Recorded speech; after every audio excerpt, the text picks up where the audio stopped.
가난한 것은 하나님의 뜻인가? 이 제목으로 여러분과 함께 은혜를 나누고자 합니다.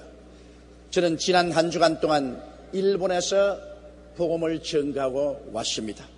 일본 오사카에서 복음을 전가하고 그 다음 신칸센을 타고서 나고야에 가서 이틀 동안 성회를 인도하고 왔습니다. 일본에 가서 이번에도 저희 가슴 깊이 느끼는 것은 일본 사람들이 너무나 잘 산다는 것입니다. 신칸센을 타고 시골을 지나가 보면 일본은 도시나 농촌 할 것 없이 평등하게 너무나 잘 삽니다.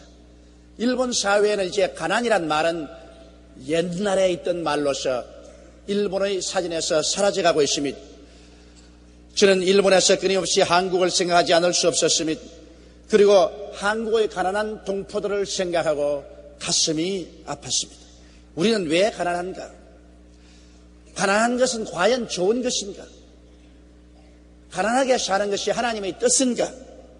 이와 같은 질문들이 저희 머리를 어지럽게 해주었습니다. 그래서 오늘 저는 여러분과 함께 가난한 것은 하나님의 뜻인가? 그렇지 않은가를 확실히 살펴보고 가난 문제에 대한 우리의 분명한 태도를 결착짓고자 한 것입니다.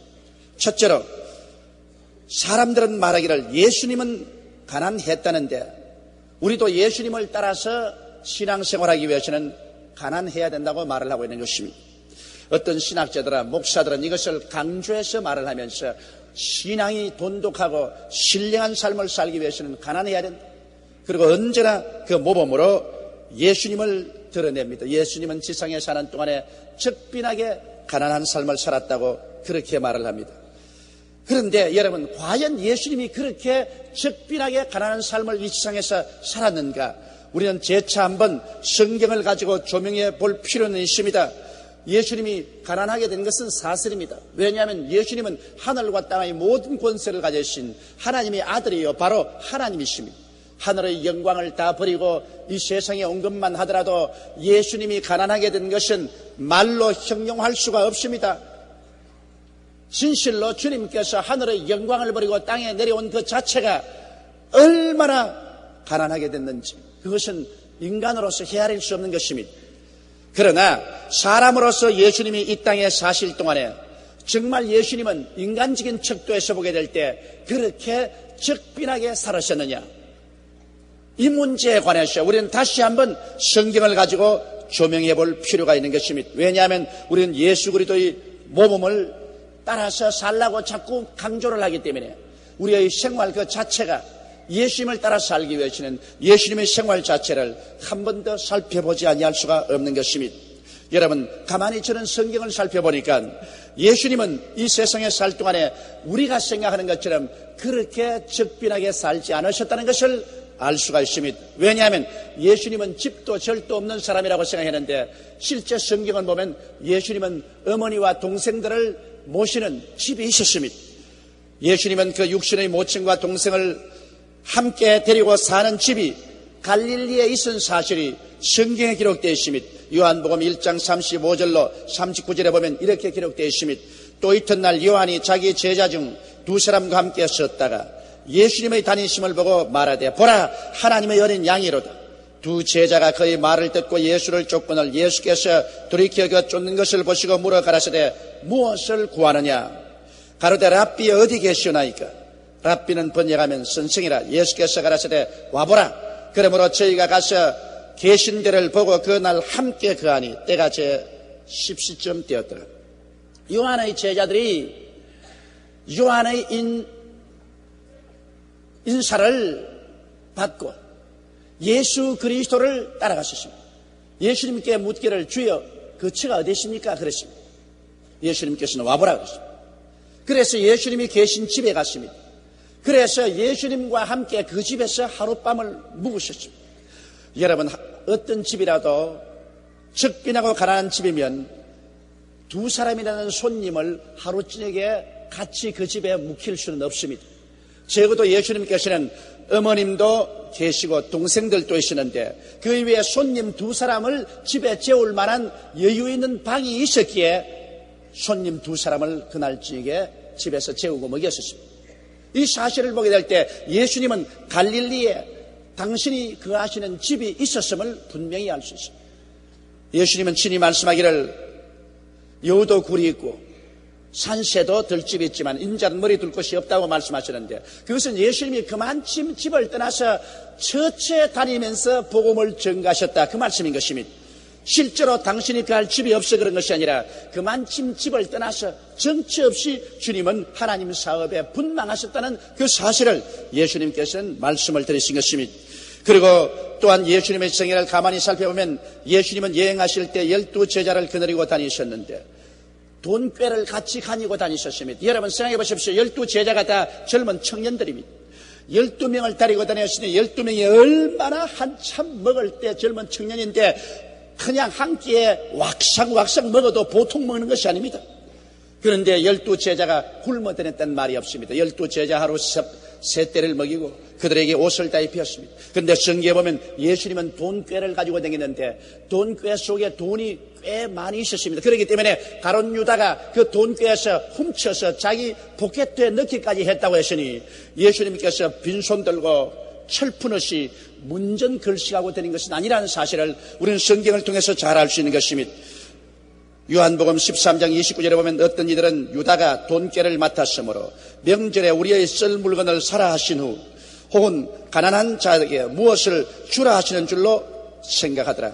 예수님께서는 이 돈꾀를 가룟 유다에게 맡겨놓으시고 제자들에게 쓸 물건을 그 돈꾀에서 정정당당하게 돈 주고 사셨지 구걸하지 않으셨습니다. 그럴 뿐 아니라 주님은 그 돈꾀를 가지고 다니면서 가난한 사람에게 오히려 구제를 해 주시면서 다니셨습니다.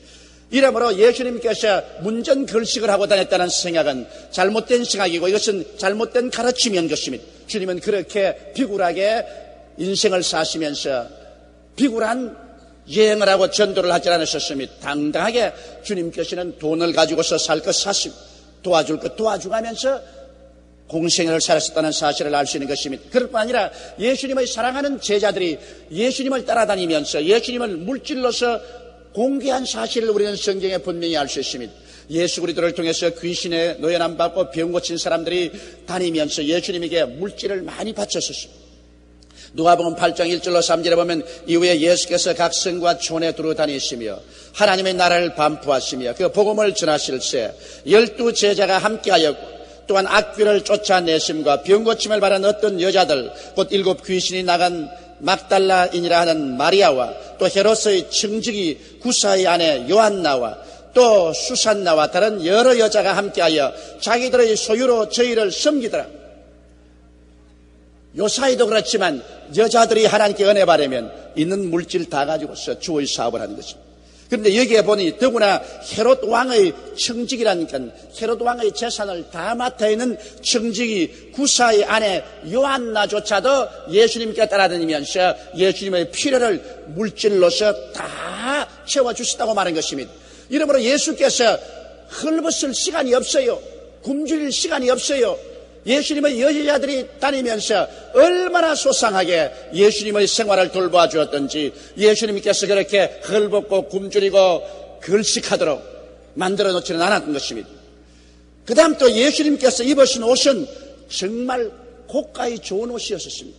우리는 생각하기를 예수님께서 아주 다 떨어진 누더기 옷을 입고 다닌 줄 알았는데 그렇지 않습니다. 예수님이 십자가에 못 박일 때 그 겉옷과 속옷이 누더기가 되어서 냄새가 나고 이가 득실득실했으면 군인들이 그것을 막대기에 찍어서 밖에 갖다 내버렸을 것입니다. 그러나 예수님은 사형수인데도 불구하고 예수님이 벗은 옷을 서로 가져가려고 야단 법식이었습니다. 예수님의 옷이 고가의 옷이었습니다. 성경은 보면 그렇게 기록하고 있습니다. 요한복음 19장 23절로 24절에 군병들이 예수를 십자가에 못 박고 그의 옷을 취하여 4기세 나누어 각각 한 기씩 얻고 속옷도 취하니 이 속옷은 호지 아니하고 위에서부터 통으로 짠 것이라 군병들이 서로 말하되 이것을 찢지 말고 누가 얻나 제비 뽑자 하니 이는 성경에 저희가 내 옷을 나누고 내 옷을 제비 뽑나이라 한 것을 응하게 하려 함이라. 예수님이 겉옷도 천이 좋아하기 때문에 군병들이 서로 가지려고 하므로 우리 똑같이 나누자. 그래서 4기수로 쪼개서 나누어 가졌었습니다. 걸레를 나누어 가진 거 보았습니까? 옷이 좋았기 때문에 그 천을 서로 가지려고 했었습니다. 속옷은 더구나 통으로 짠 옷이라는 것은 그 당시에 굉장한 고급적인 옷입니다. 그런데 예수님의 옷은 위에서부터 밑에까지 통으로 짰습니다. 아마 사랑하는 여제자가 정성을 기울여서 짜준 옷일 것입니다. 이 고급이고 좋은 옷이기 때문에 이 군병들이 이건 누가 차지할까 서로 경쟁하다가 우리 제비 뽑자. 그래서 제비를 뽑아가지고 가져갈 정도로 옷이 좋았습니다. 여러분 생각에는 예수님께서 그냥 냄새가 콜콜 나고 누더기가 되고 때가 줄줄 흐르고 이가 득실득실하는 그런 옷을 입고 다녔다고 생각하면 굉장한 오해인 것입니다. 예수님은 여러분 그렇게 구차하고 천물이 된 삶을 살지는 않으셨습니다. 오늘날 우리가 가만히 예수 그리스도를 살펴보면 예수님은 인간의 존엄성조차 지키지 못하고 비굴한 정도로 가난하고 초췌한 삶을 살지 아니하셨던 것입니다. 예수님은 오늘날 적어도 중류 이상 정도의 삶을 사시면서 복음을 전가했다는 사실을 우리가 정직하게 성경을 볼 때 깨달을 수 있는 것입니다. 그러므로 인간의 존엄성조차 유지할 수 없는 가난한 생활은 결코 하나님의 뜻이 아닙니다. 우리가 예수의 삶을 본받아 산다고 할지라도 여러분 예수 그리스도는 적어도 사람들에게 존경받을 만한 중류 이상의 삶을 살고 계셨으므로 우리도 그 정도의 삶은 살아야 된다는 것을 알 수가 있는 것입니다. 이러므로 그리스도의 삶에 대한 우리의 잘못된 인식을 우리가 고치지 아니하면 안 될 것입니다. 둘째로 천지를 지으신 하나님의 뜻을 우리가 살펴봐야 될 것입니다. 여러분 하나님이 지으신 세계를 보십시오. 하나님이 지으신 세계에 가난이 어느 곳이 있습니까? 하늘의 저 해와 달과 그 저 수많은 별들을 보십시오. 하늘나라에 하나님이 지으신 모든 천체는 절대로 하나님이 가난하다고 말하고 있지 않습니다. 우리가 이 지상에 살면서 이 지상의 부유함을 보십시다. 그 말할 수 없이 많은 종류의 꽃들과 풀, 그 말할 수 없는 실과 나무들, 그리고 곤충들, 짐승들, 새들, 물고기들을 보십시오. 주님께서 지으신 만물 중에 하나도 가난한 것이 없습니다. 온 천지는 태양이 찬란히 비치고 하늘은 높고 푸르고 지구는 하나님께서 만드신 이 우주에서 가장 아름다운 곳이며 여기에 갖가지 열매 맺는 풀과 나무가 나고 있습니다. 새들은 나르고 물고기는 헤엄치고 농산물은 잘 되고 가지가지 동식물이 있고 인간인 세계가 어찌 하나님 가난하게 만들었다고 생각할 수 있는 것입니까? 하나님은 천지를 풍요롭게 만드는 것을 보게 될 때 만드신 만물 가운데 하나님의 성품이 분명히 보여 알게 된다고 성경이 말했으므로 하나님은 가난한 하나님이 아니라 풍요로운 하나님이며 하나님은 가난을 즐기는 것이 아니라 풍요를 즐긴다는 것을 알 수 있는 것입니다. 이러기 때문에 우리는 하나님의 성품을 알고서 하나님을 믿을 때 그와 같은 믿음을 가져야만 되는 것입니다. 주님께서는 아담과 하와에게 에덴의 낙원을 지으셨습니다. 상함도 없고 해함도 없었습니다. 에덴에는 먹을 것과 있을 곳이 충분했었습니다. 얼마나 좋았기에 그것을 이름 지어 낙원이라고 했었습니다.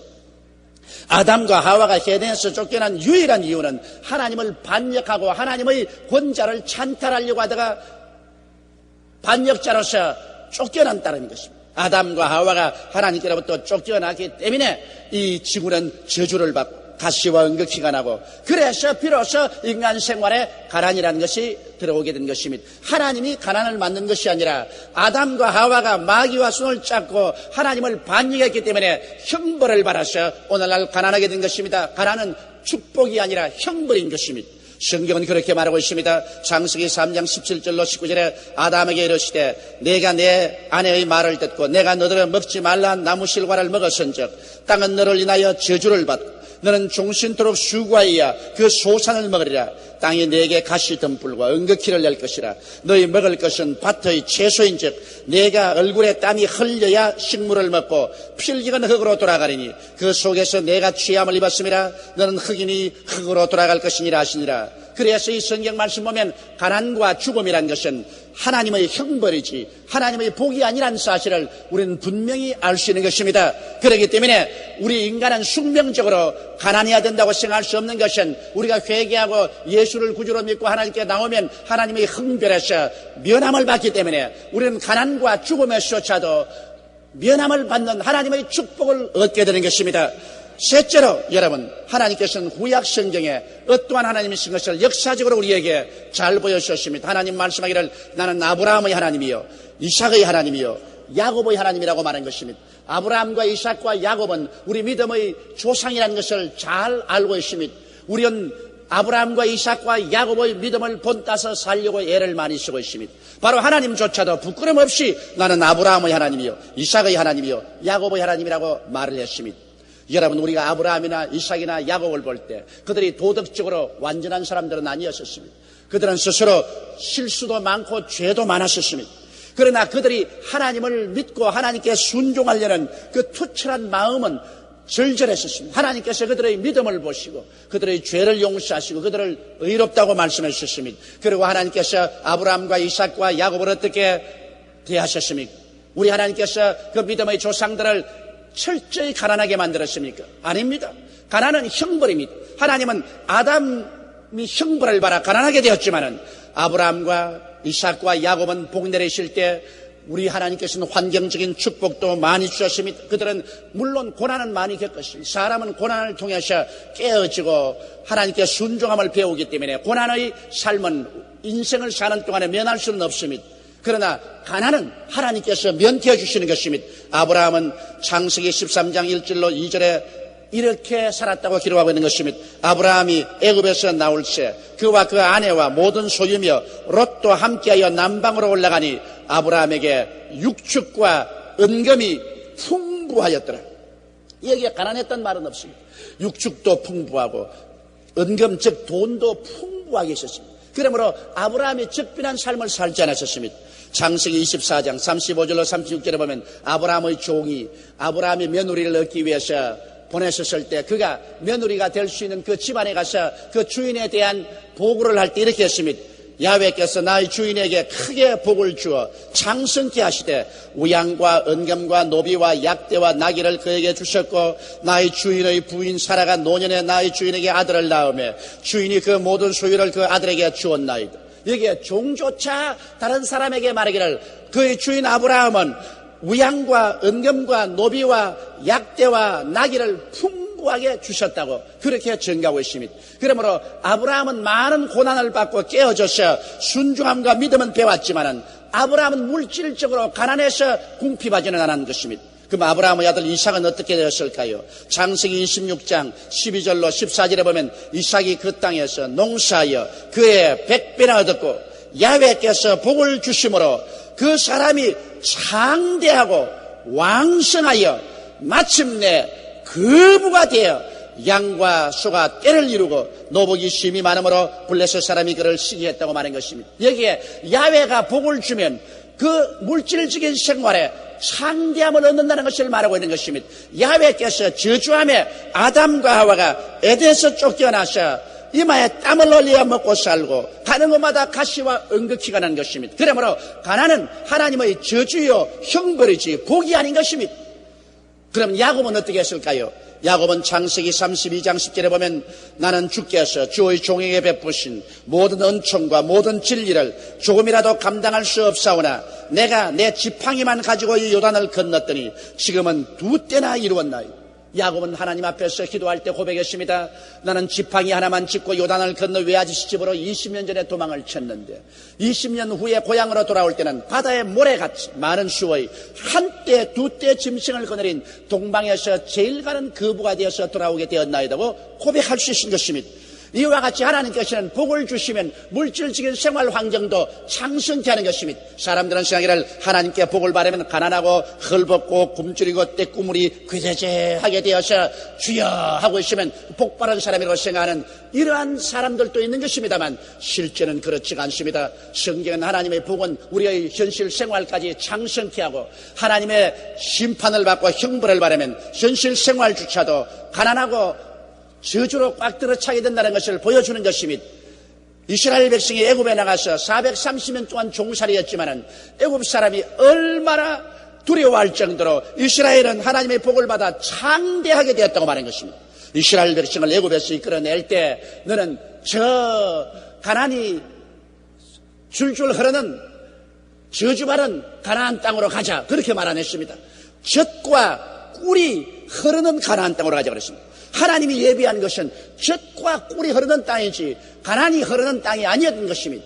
이 사실을 보게 될 때 하나님은 복을 주실 때는 환경적으로 물질적인 축복도 넘치게 주시는 하나님이라는 것을 알 수 있고, 하나님이 형벌하실 때는 가난과 죽음이 같이 따른다는 것을 우리는 잘 알 수 있는 것입니다.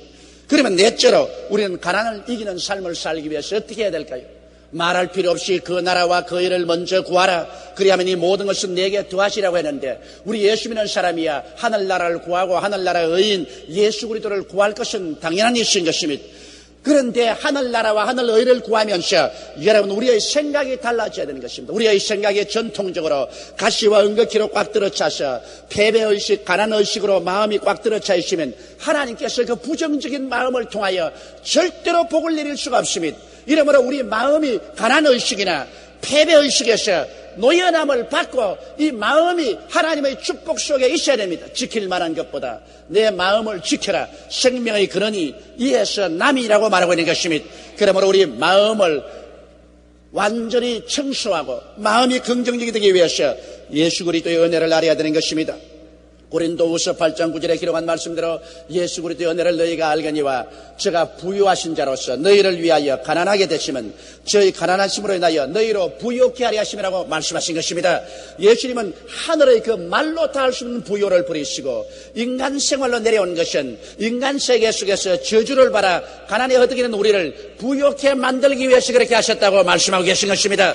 예수님은 우리를 영적으로 부유케 만드실 뿐 아니라 우리의 현실적인 생활을 부유케 만들기 위해서 주님은 이 땅에 오셨다고 말씀하셨으므로 이 예수를 구주로 모신 사람들은 그 마음속에 부유의식으로 꽉 때려쳐놔야 할 것입니다. 예수님을 믿으면서 나는 늘 못 산다, 나는 늘 가난하다는 생각으로 채워놓는다면 그리스도의 모든 사역의 목적을 파괴해버리고 마는 것입니다. 예수는 부유하신 자로서 우리를 위해서 가난하게 되셨다고 말하는 것입니다. 그것은 우리로 하여금 저의 가난하심을 인하여 부유케 하려 하심이라고 말씀하고 있는 것입니다. 또한 갈라디아서 3장 13절은 아담과 하와가 가져온 저주를 예수께서 담당하고 청산해버렸다는 사실을 너무나 분명하게 말하고 있는 것입니다. 예수 그리스도의 은혜를 너희가 알거니와 저가 우리를 위해서 가난하게 되었을 뿐 아니라 그리스도께서 우리를 위하여 또한 저주를 받은받아서 율법의 저주에서 우리를 속량하였으니 이는 기록된 바 나무에 달린 자마다 저주 아래 있는 자라 하였습니다. 이는 그리스도 예수 안에서 아브라함의 복이 이방인에게 미치게 하고 믿음으로 성령을 선물로 받게 하라 말씀을 하셨습니다. 예수께서 마지막 아담으로서 십자가에 못 박여 저주를 받으심으로 말미암아 아브라함의 복이 이방인인 여러분과 나에게 미치게 하려 함이라고 말한 것입니다. 하나님은 아브라함과 이삭과 야곱에게 창대한 물질적인 복을 주시는 것입니다. 하나님의 뜻은 그리스도 예수를 믿는 사람은 이 아브라함의 복이 이 땅에 사는 동안에 우리에게 미치기를 원하시고 계신 것입니다. 이러므로 우리의 생각을 바꿔야 돼요. 우리는 아브라함의 자손들이요, 아브라함의 복을 누리고 살아야만 되는 것입니다. 이렇기 때문에 우리의 마음속에 가난의식이나 저주의식을 완전히 오늘 그리스도의 은혜로서 다 내어 쫓아버려야만 되는 것입니다. 그리고 우리는 11조의 언약을 굳세게 부여잡는 사람이 되어야 됩니다. 말라기 3장 8절로 12절에 사람이 어찌하여 하나님의 것을 도적질하겠느냐, 그러나 너희는 나의 것을 도적질하고도 말하기를 우리가 어떻게 주의 것을 도적질하였나이까도다. 이는 곧 11조와 헌물이라. 너희 곧 온 나라가 나의 것을 도적질하였으므로 너희가 저주를 받았느니라. 만군의 야훼가 이르노라. 너희의 온전한 11조를 창고에 들여 나의 집에 양식이 있게 하고 그것으로 나를 시험하여 내가 하늘 문을 열고 너희에게 복을 쌓을 곳이 없도록 붙지 아니하나 보라. 만군의 야훼가 이르노라. 내가 너희를 위하여 황충을 금하여 너희 토지 소산을 멸하지 않게 하며 너희 밭에 포도나무의 과실로 기한전에 떨어지지 않게 하리니 너희 땅이 아름다워짐으로 열방이 너희를 복되다리라. 만군의 야훼의 말이니라. 이와 같이 하나님께 11조 언약을 우리가 반드시 지킬 때 하나님께서는 하늘의 복을 반드시 주겠다고 약속하신 것입니다. 이러므로 우리는 물질로 하나님을 공경하는 것을 잊지 말아야 돼요. 잠언서 3장 9절로 10절에도 내 재물과 내 소산물의 처음 익은 열매로 야훼를 공경하라. 그리하면 내 창고가 가득히 차고 내 접들에 새 포도즙이 넘치라고 말씀하신 것입니다. 이렇기 때문에 우리는 신앙생활하면서 하나님께 11조와 물질로서 공개하고 공경하기를 등한히 하지 말아야 될 것이며 우리의 생활 속에서 현실적으로 필요할 때마다 심고 거두는 법칙을 늘 적용해야 되는 것입니다. 고린도후서 9장 6절로 11절에 이것이 곧 적게 심는 자는 적게 거두고 많이 심는 자는 많이 거둔다 한 말이라고 말하고 있는 것입니다. 우리가 하나님 앞에 적게 심으면 적게 거둘 것이고 많이 심으면 많이 거두는 것은 정당한 이치인 것입니다. 다윗은 시편 23편에 야훼는 나의 목자시니 내게 부족함이 없다고 노래했고, 또 성경에는 신명기 28장 1절로 6절에 내가 내 하나님 야훼의 말씀을 삼가 듣고 내가 오늘날 내게 명하는 그 모든 명령을 지켜 행하면 내 하나님 야훼께서 너를 세계 모든 민족 위에 뛰어나게 하실 것이라. 내가 내 하나님 야훼의 말씀을 순종하면 이 모든 복이 내게 임하며 내게 미치리니 성읍에서도 복을 받고 들에서도 복을 받을 것이며 내 몸의 소생과 내 토지의 소산과 내 짐승의 새끼와 우양의 새끼가 복을 받을 것이며 내 광조리와 떡반죽 그릇이 복을 받을 것이며 내가 들어와도 복을 받고 나가도 복을 받을 것이라고 말씀하고 있는 것입니다. 그러므로 우리는 고난 없는 삶을 구할 수는 없습니다만 하나님 앞에서 복을 받아 가난에서 면하게 되는 것은 당연한 이치인 것입니다. 가난과 죽음은 하나님의 흥별이요 저주이지 결코 하나님의 복이 아니라는 것을 성경은 우리에게 분명히 말씀하고 있는 것입니다. 이러므로 오늘 예수를 믿는 여러분은 가난의식과 저주의식을 마음속에서 다 추방해버리고 예수 그리스도 안에서 아브라함의 복을 받아 여러분 영혼이 잘됨같이 범사에 잘되며 강건하고 생명을 얻되 넘치게 얻어 하나님께 드리고 이웃에 구제하며 살아가는 여러분이 되시기를 주님 이름으로 축원합니다.